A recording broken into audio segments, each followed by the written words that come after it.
Pues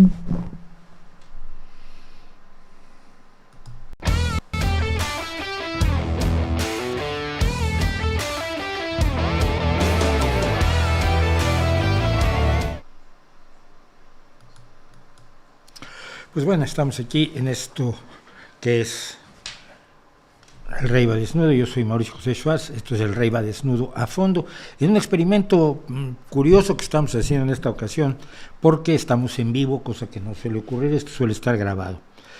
Quería yo hacer un breve resumen de 2023 y no tuve tiempo. Luego estaba yo preparando algo para esta semana que me podía haber resultado muy interesante, que lo vamos a dejar para el próximo miércoles, hablando sobre milagros, los milagros que tanto apoyo dan a las creencias religiosas, concretamente a las de la Iglesia Católica, pero reconozco que tuve una cantidad de trabajo enorme, no quería dejar de transmitir hoy, de tener vídeo de hoy, pero no tuve tiempo de prepararlo, y sin embargo, de lo que ya había estado haciendo anotaciones sobre el 2023, pues es de lo que quiero hablar durante los siguientes 20-25 minutos.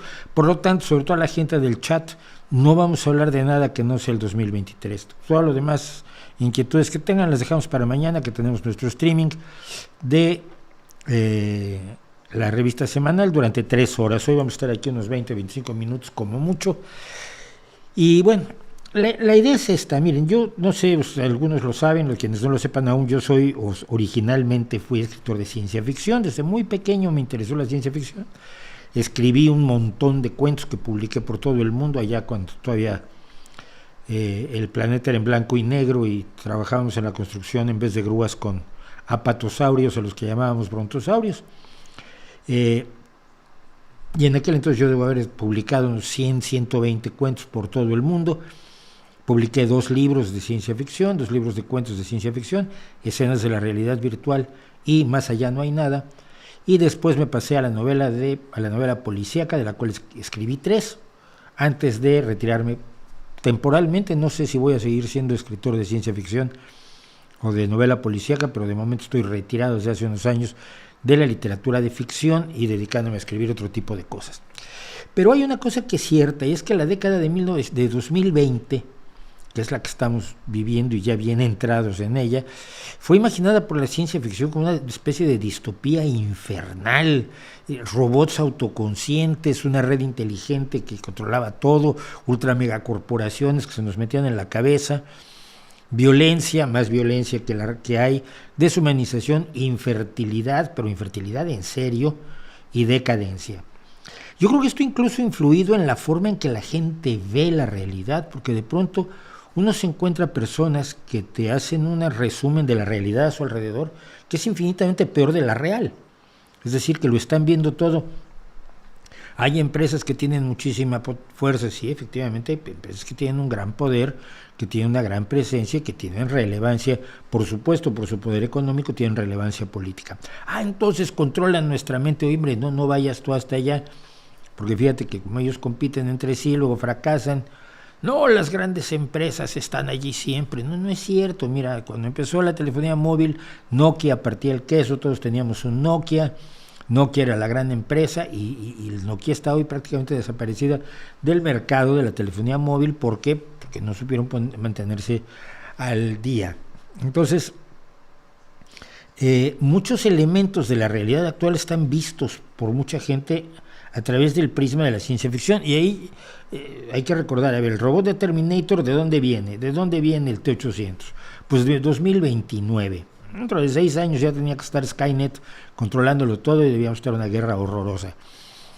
Un niño y su perro, un cuento de postapocalíptico también, de Harlan Ellison, que se llevó al cine con bastante éxito, se ubicaba en 2024. Soylent Green, que no me acuerdo cómo le llamaron, la novela se llamó Hagan Sitio, novela de Harry Harrison, que le cambiaron la premisa para que la gente, en vez de comer lentejas y soja o soya, que es lo que era Soylent, el nombre de la propia novela, la gente cuando muriera reciclada para que se la comieran los demás.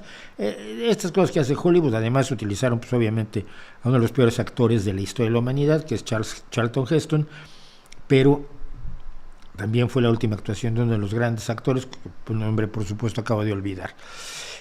Metrópolis, la película clásica de ciencia ficción muda, hecha en Alemania, obviamente antes de la Segunda Guerra Mundial, en la época del cine mudo, la película de Fritz Lang, con guión de su esposa Thea von Harbour, que después se volvió una nazi repugnante.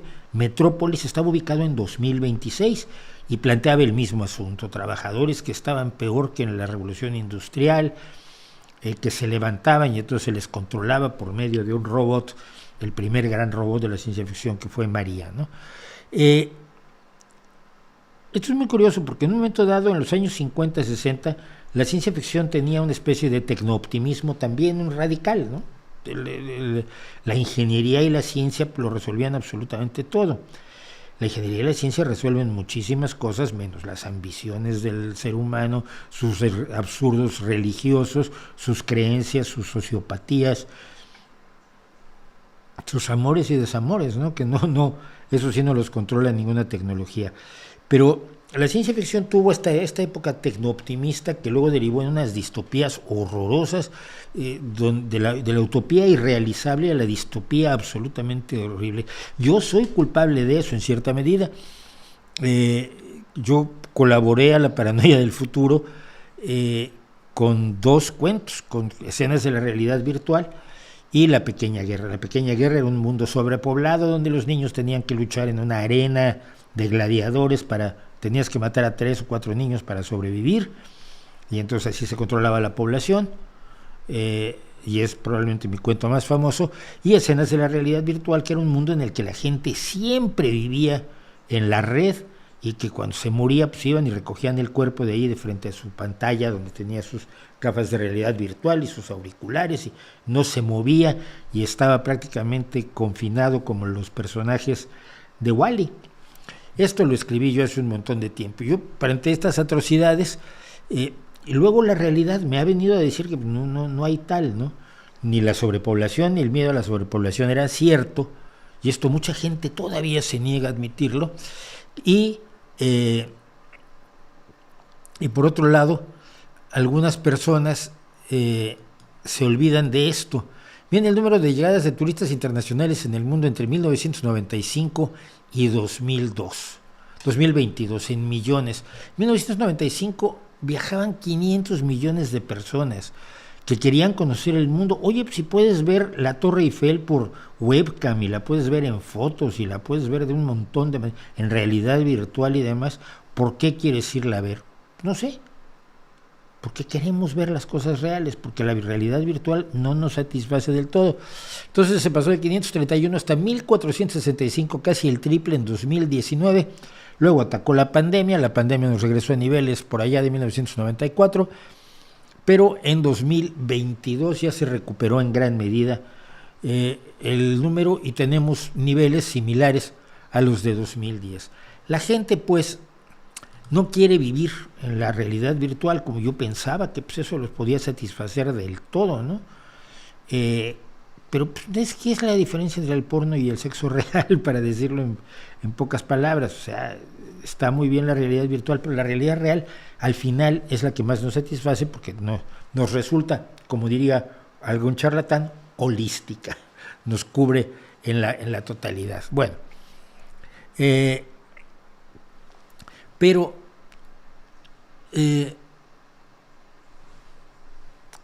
nadie, de hecho estaba pensando, uno de los problemas precisamente del turismo es que molesta a los aborígenes de Madrid, a los aborígenes de París, a los aborígenes de Londres, a los aborígenes de Tokio, a los aborígenes de Bogotá y a los de Buenos Aires por igual.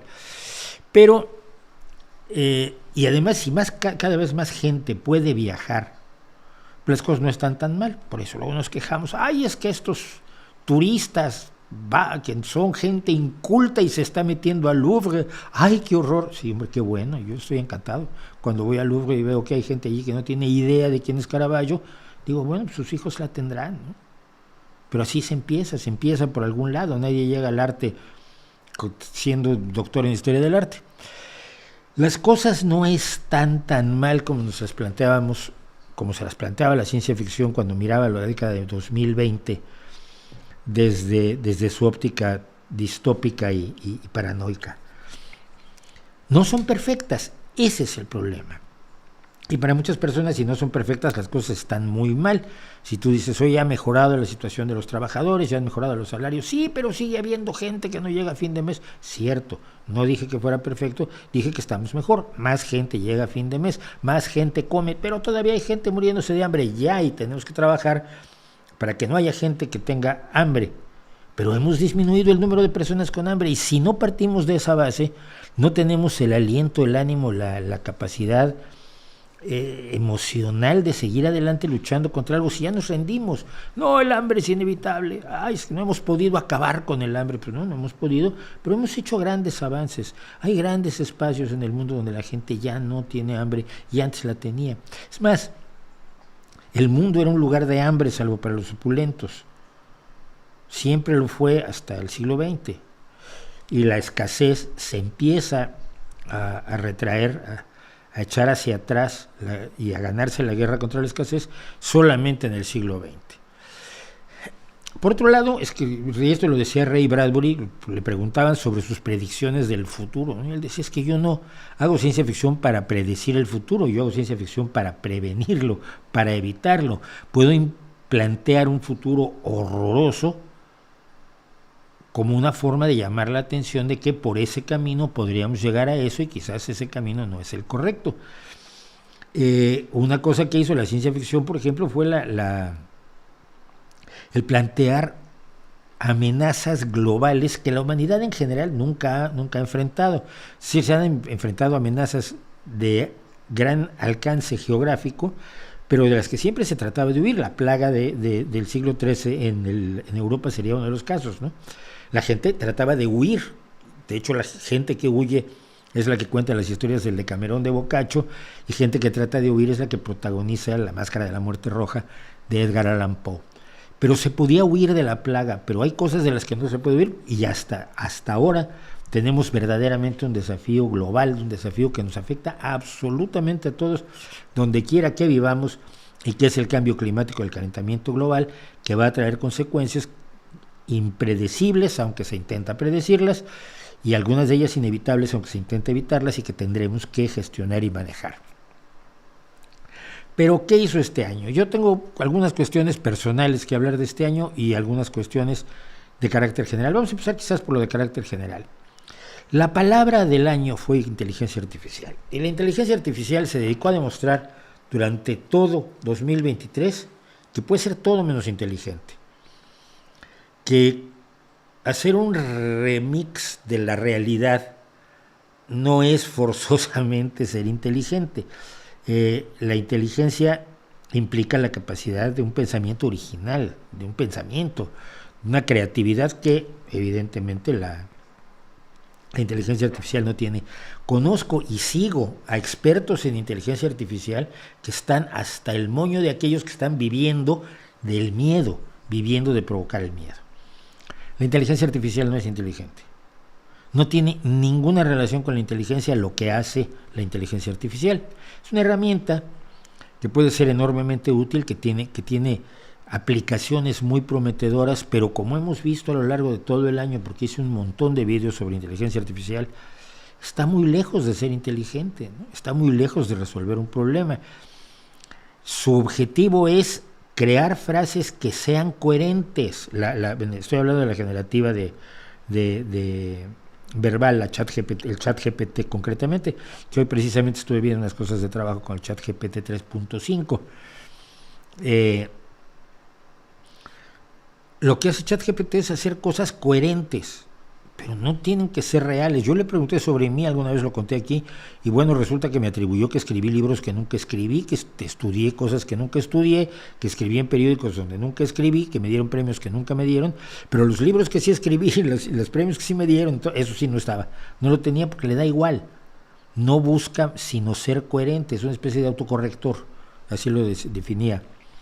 Un autocorrector con turbo lo definía algún experto de los de verdad. Entonces la inteligencia artificial, pese a todo lo que se ha hablado sobre ella, volvió a demostrar y seguirá demostrando que no es inteligente, porque la inteligencia es un fenómeno que todavía no comprendemos. Y si no lo comprendemos es difícil replicarlo, ¿no? ¿Sí?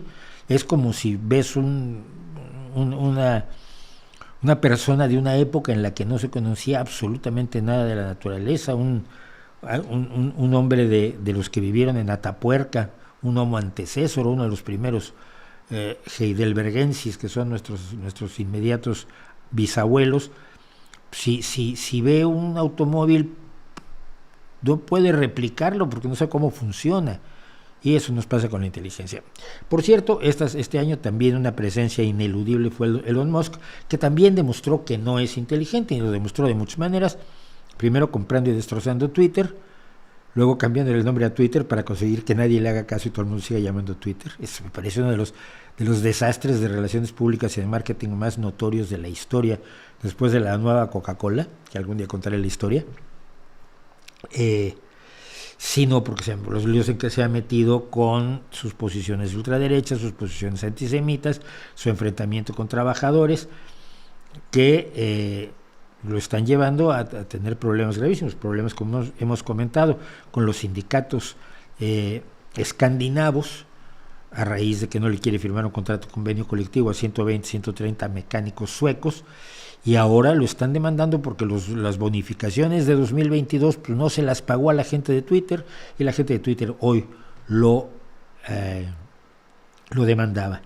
Tienes todo el dinero del mundo, te habían visto como una especie de genio y te has destrozado tu imagen, te has convertido en el primer ser humano capaz de perder $40,000 millones, que es un dinerito. Yo hay días que no los gano. Y te has convertido en el hazmerreír del mundo, y alguien cuyo lugar está sentado entre Abascal, Milei y Giorgia Meloni en las celebraciones en Italia, ¿no? Es una cosa verdaderamente impresionante. Antes de seguir más, vamos a ver qué me dicen por aquí. Saludos desde Fray Bentos, Uruguay.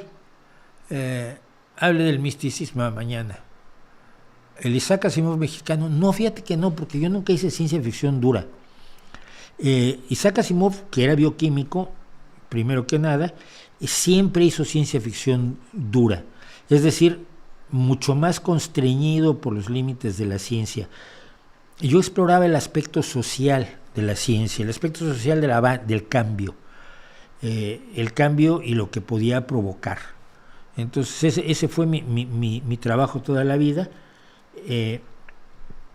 Y está, si todavía quiere alguien leer mis cuentos de ciencia ficción, el libro Más allá no hay nada está en Amazon, en formato electrónico, está baratísimo además. Ahí están algunos de los que yo considero mis mejores cuentos, entre ellos Álbum Familiar, el libro de García, o el muy tecnológico Arabesco Inmóvil, que es una historia de la primera bailarina en el ciberespacio, que es una bailarina que en la vida real no tiene piernas, ¿no? Estas son las historias que yo contaba. No era yo como Asimov. Creo que nadie en México le dio por la ciencia ficción dura, ¿eh? Yo los que conozco, algunos les dio, sobre todo la siguiente generación a la mía, le dio por el cyberpunk durísimo, que el cyberpunk es terriblemente pesimista y distópico. Y luego los anteriores pues eran un poco más de una ciencia ficción más cercana a la de los 60s, de un Harlan Ellison, de un Gordon Dixon, ¿no? Bueno, ¿qué más dicen? En la película Soylent Green se llama Cuando el destino nos alcance. Sí, ¿no? El nombre es horroroso. O sea, hay gente que por traducir nombres de películas debería ser encarcelada. Bueno, me preguntan si hablaré de inteligencia artificial, pues ya too late. No, si es artificial, sí es. Lo que pasa es que la estupidez natural sigue superando con mucho la inteligencia artificial. Bueno, ¿qué me dicen? El mejor grupo pop de los 80, pues yo qué sé, no, mira, qué guapo está con ese saco. Jiménez, que tú nunca ves los vídeos de los miércoles. Los vídeos de los miércoles, este es el uniforme que uso desde hace muchísimos años, con camiseta, camisa, o en este caso cuando hace frío, pues con cuello alto, pero siempre uso un saco negro gris oscuro, pero desde hace 15 años, digo, sí, más de 10 años, ¿no? En fin, gracias de todos modos, ¿eh? Te buscamos en Kindle con tu nombre, Mauricio. Sí, yo soy Mauricio José Schwartz, ahí están mis libros, pero de ciencia ficción está solamente Escenas de la Realidad. No, Más allá no hay nada, que por cierto es un verso de César Vallejo. Bueno, el otro elemento que me ha preocupado mucho este año, a mí en lo personal, la polarización y la violencia creciente, sobre todo de parte de la ultraderecha. ¿Qué es lo que me ha pasado? Me ha estado pasando en los últimos años con López Obrador. Cuando hago críticas a López Obrador, lo primero que me responden los fans, el grupo de adeptos a la secta, es que estoy defendiendo a Calderón, o a Peña Nieto, o a Zedillo, o a Salinas, o a todos los presidentes del PRI y del PAN, o a Claudio X González, sujeto que hallo profundamente despreciable, debo añadirlo, ¿no? Es un tipo arrogante, de estos niños ricos que además no se ganaron lo que tienen, sino que lo heredaron, entonces son terribles. Entonces, pero esta polarización, luego la veo, fíjense, se supone que la gente que me insulta cuando critico a López Obrador, se creen de izquierda y dicen que estoy yo en la derecha. Entonces, cuando critico a Milei, me dicen que soy kirchnerista, de la izquierda esta, del socialismo del siglo XXI, que cada quien usó a su manera, además que no hay un complot como quieren algunos, porque cada participante del Foro Sao Paulo ha hecho las cosas como le han dado la gana, en general mal, y algunos bien pese al caso de San Pablo, el caso de Lula es uno de ellos, por ejemplo, pero bueno, tengo todos los mileyanos, los mileyetos, diciéndome que yo soy kirchnerista, que yo hubiera querido que ganara, que se mantuviera Kirchner. Yo no quería nada de eso, ni los he mencionado. A mí lo que me preocupa es un señor de la ultraderecha que tiene, sin embargo, la desvergüenza de tomar deuda privada y convertirla en pública, que fue lo que hizo hace 2 días, ¿no? Y por supuesto, en el caso de la última guerra que estamos viviendo, la guerra de Netanyahu contra Hamas,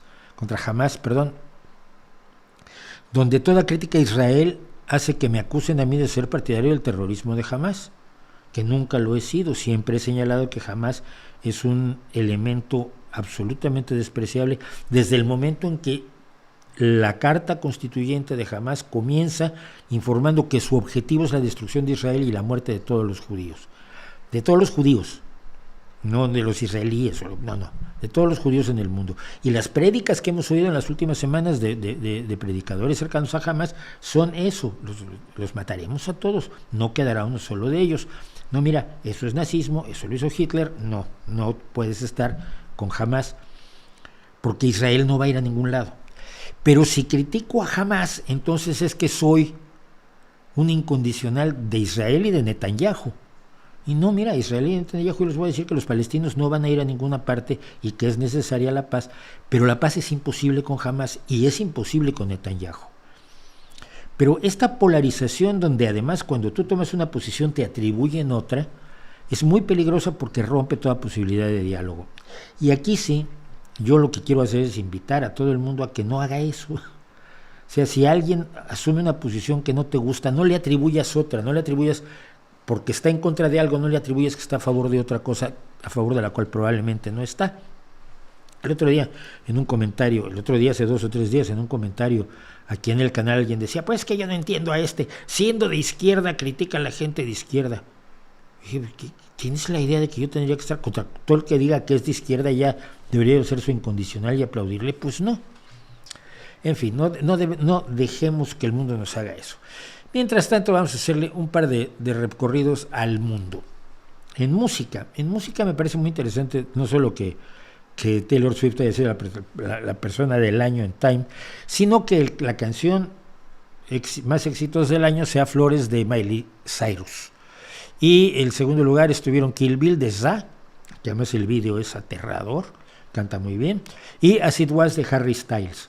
O sea que otra vez el trap y el reggaetón y el hip hop y todo esto pues no está en los primeros lugares, sigue estando el pop y háganse a la idea.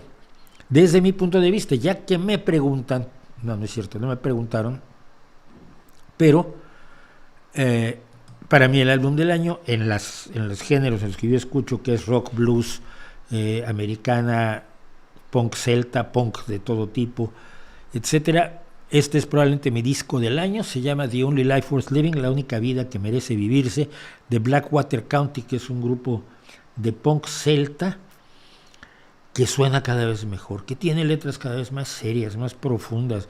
Estos grupos originalmente se hacen para beber cerveza y tocar canciones así muy, muy rompedoras. Y con el tiempo se han ido volviendo en los espacios de la más grave reflexión social, humana y política que yo veo que haya, porque a veces eso no lo veo ni siquiera en el rock, digamos, de corriente principal. Grupos como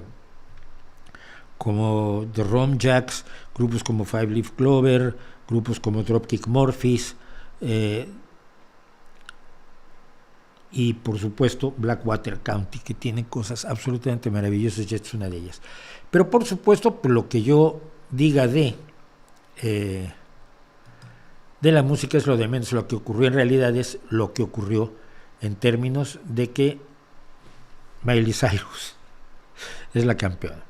¿Qué ha pasado este año que merece la pena conversar y dedicarle unos pocos minutos, porque ya el tiempo se me echa encima?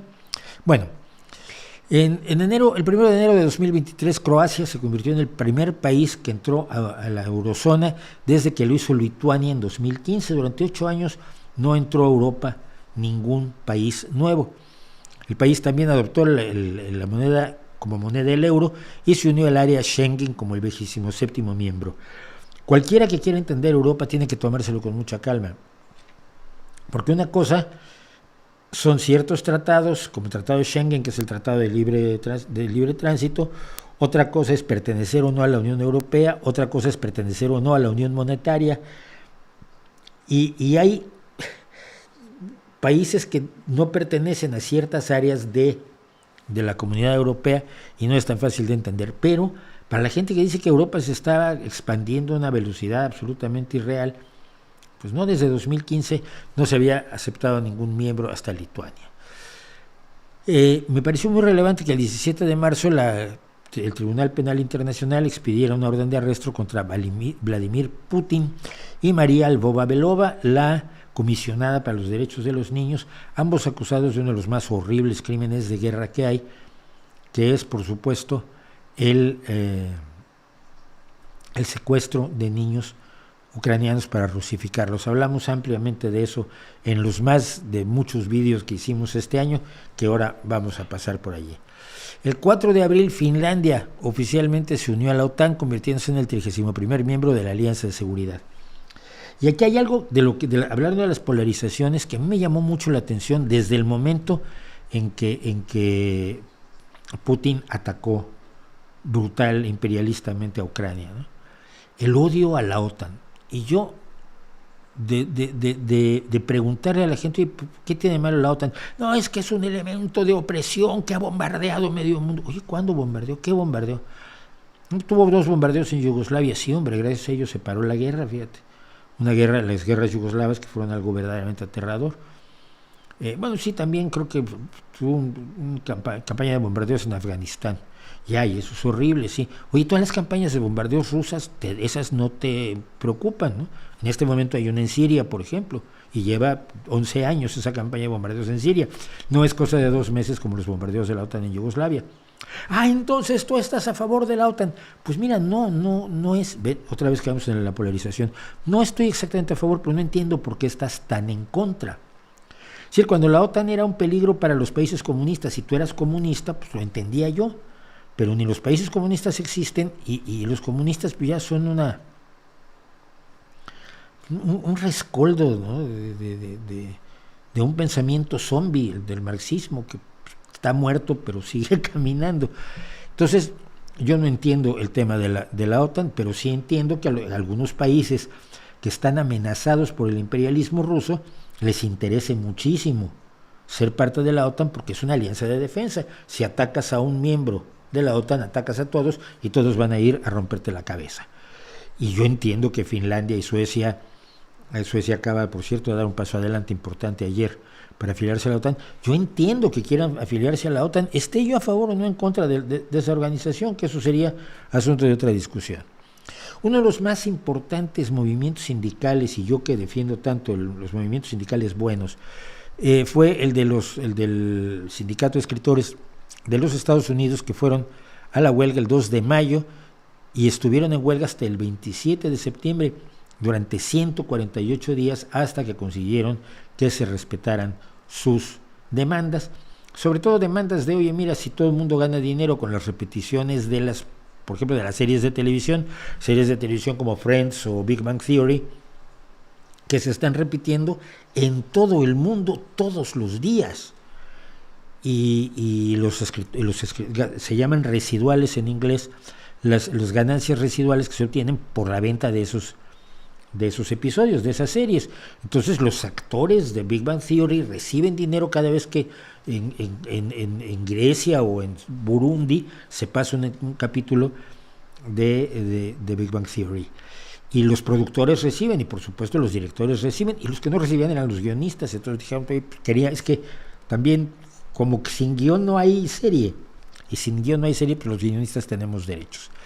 El 6 de mayo fue la coronación de Carlos III, fue una tragedia, primero que nada, porque como sabemos, Carlos III es una mala persona, en primer lugar, y en segundo es un creyente y defensor de todo tipo de pseudociencias. Acaba de nombrar otra vez un homeópata real y se ha dedicado a promover la homeopatía. Él cree en eso, no se da cuenta que la homeopatía no le ha servido, por ejemplo, para tratar el edema que tiene en las manos, que es gravísimo. Les parecen salchichitas sus dedos, y eso que tiene un edema que probablemente la medicina podría abordar, pero él prefiere enfrentarlo con la homeopatía y con la venta de los productos que tiene su propia empresa. Tiene su propia empresa de productos charlatanescos. Un asunto que a mí me pareció también enormemente relevante fue que el 23 de agosto la India se convirtió en el cuarto país que logró aterrizar una nave espacial en la Luna. Es decir, después de Rusia, China y los Estados Unidos. Rusia puso el primer robot o el primer satélite, no es un satélite, la primera nave que se posó en la Luna fue, primero simplemente chocó contra él, luego ya hubo una que aterrizó correctamente, y esa aterrizó porque tomó tierra en la Luna, no se dice alunizó, a jupiterizó, a martizó, a venusizó, a mercurizó, no, eso es una estupidez. Aterrizó porque tomó tierra de la que es con minúscula. Y Rusia fue la primera, después Estados Unidos, China y ahora la India, que además se posó en un lugar donde no había habido ninguna exploración previa, que fue en el polo sur de la Luna. Para los americanos, para los que viven en América, esto es importante. El 5 de octubre, las investigaciones de huellas fósiles en el Parque Nacional White Sands en Nuevo México confirmó que los humanos llegaron al continente americano, descubrieron América, ellos sí, hace al menos 21,000 años. La información que se tenía hasta ahora ponía la presencia humana en el continente americano en alrededor de 15,000 años de antigüedad, y que se había llegado evidentemente por el estrecho de Bering durante la última glaciación, cuando se pudo ir de isla en isla cruzando por las placas de hielo. Esa es la idea entre Rusia y Alaska. Por supuesto, todos los que tenemos genética indígena, como yo que tengo un 14% de zapoteca, pues somos mongoles. Pero las nuevas investigaciones con múltiples métodos determinaron la edad de las huellas, y todos los resultados dicen que esas huellas tienen entre 21,000 y 23,000 años de antigüedad. El 7 de octubre, por supuesto, como todo el mundo sabe, Hamás atacó a civiles en las fronteras de Israel con la Franja de Gaza, asesinando alrededor de 1,200 personas y tomando a 250 rehenes, de los cuales quedan todavía, casi 3 meses después, quedan 130 en cautiverio. Algunos de ellos han sido asesinados, otros de ellos han sido devueltos. Pero este es un punto en el que exijo que seamos serios. No se puede apoyar a Hamás y no se puede apoyar a Netanyahu. ¿Es necesaria la guerra contra Hamás? Sí, pero no así, no matando civiles. Los palestinos no querían a Hamás. Hamás se instaló en 2005, y lo comentaba yo, con una campaña electoral que fue donde disfrazaba sus verdaderas motivaciones, y luego nunca volvió a hacer elecciones, porque en total ya eran el gobierno en Gaza. Pero en la margen occidental del Jordán, la gente no quería a Hamás hasta que ocurrió esto. De 12% de gente que apoyaba a Hamás en septiembre de 2023 en la margen occidental del Jordán, es decir, donde gobierna la Autoridad Nacional Palestina y no Hamás, son dos territorios palestinos separados, en uno gobierna Hamás, en otro gobierna la Autoridad Nacional Palestina, y esto la mayoría de la gente no lo tiene claro. Entonces cree que cuando el Ministerio de Salud de Gaza dice algo es de la Autoridad Nacional Palestina. No, ese ministro de Salud es un terrorista de Hamás. En Gaza tampoco querían a Hamás, pero en la margen occidental del Jordán, el apoyo a Hamás pasó del 12% al 44% entre septiembre y diciembre de 2023, única y exclusivamente gracias a la reacción brutal de Netanyahu ante la brutal acción de Hamás. Lo que hizo Hamás no es resistencia, no se puede considerar resistencia legítima, ni se puede considerar una consecuencia natural de la situación terrible que han vivido los palestinos en los territorios que les habían sido asignados en 1947, que hay que recordar que Gaza fue desocupada en 2005, o sea, desde 2005 no había presencia israelí en Gaza hasta ahora que se entró con la guerra.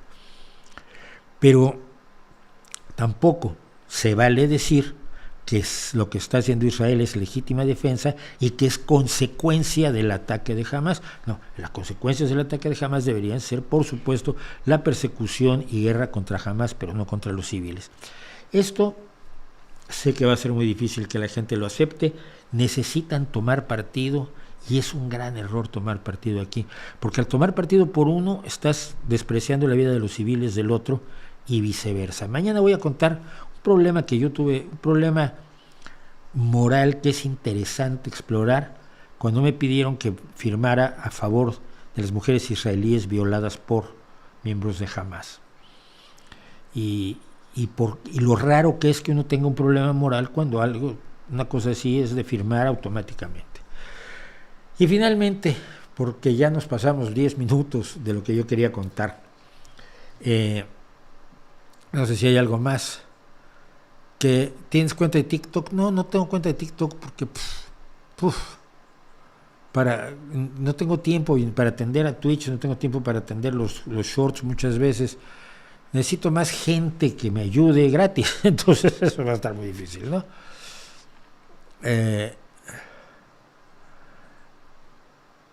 Bueno, ustedes hablan de otras cosas. Saludos desde Guatemala, gracias, ojalá salga todo bien en Guatemala. Pero este canal, su amigo es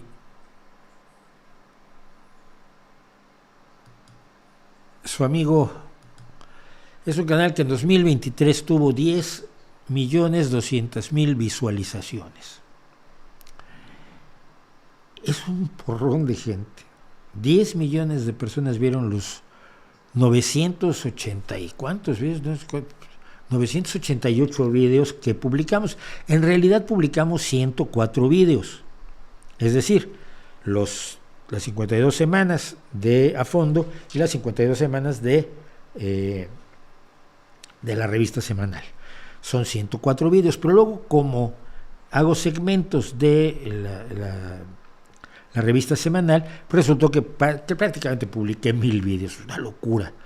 Esto tuvo 10.200.000 visualizaciones, decía yo, y 28,000 suscriptores nuevos, que pues, en 365 días estamos hablando de un montón de suscriptores todos los días. El video más visto en el año fue el del temible Dalai Lama, que se publicó a fines de 2022 con 241.849 visualizaciones, mientras que el video más visto de 2023, es decir, publicado este año, fue el del Sadhguru con 148.912 visualizaciones. Yo creo que esto, más que ninguna otra cosa que yo puedo decir, deja claro el interés apasionante que le sigue produciendo a la gente la creencia de que Oriente es más místico que usted. Que usted, porque usted vive en Cuenca o en Marabatío o en la Isla Margarita. Entonces seguramente usted no es tan místico como los señores que usan togas y se hacen trencitas en la barba.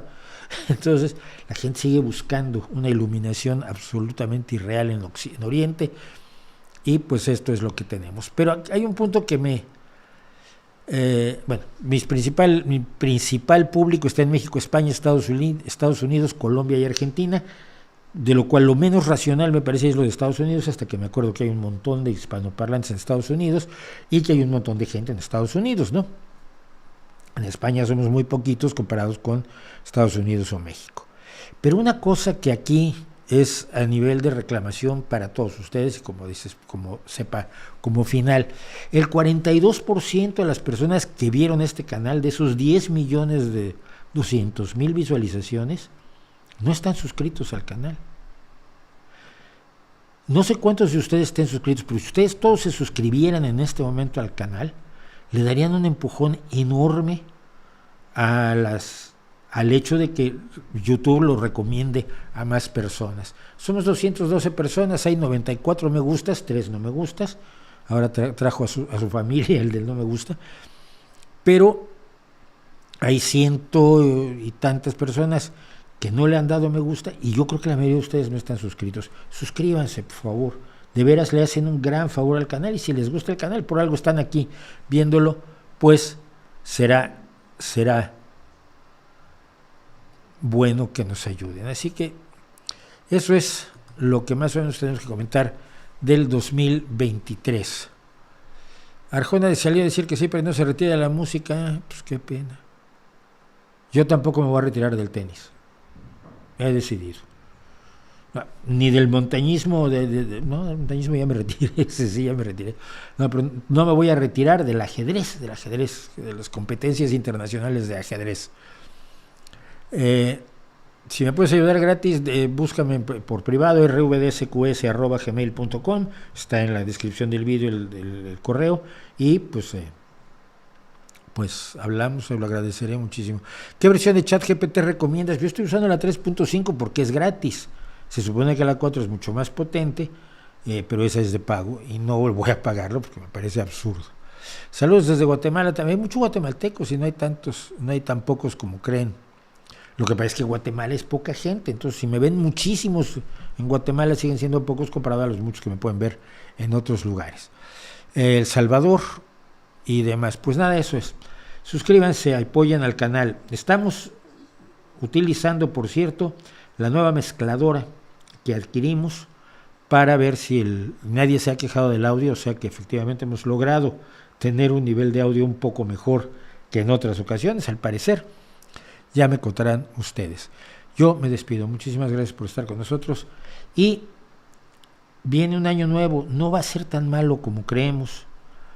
No va a ser del todo bueno, no va a ser perfecto. Pero si nos acordamos, si yo que me acuerdo, la cantidad de guerras que había simultáneamente en muchísimos países al mismo tiempo, cuando yo tenía 19, 20, 25 años, el número de enfrentamientos bélicos de hoy sigue siendo gravísimo, aterrador y debe combatirse, pero es muy, muy inferior a lo que vivíamos año tras año en todo el mundo. Las cosas han mejorado, olvidémonos de distopías, porque, ya lo he dicho, si miramos hacia atrás, respecto del pasado siempre hemos mejorado. No hay ningún motivo para pensar que hacia el futuro no vamos a seguir mejorando. ¿No cree usted?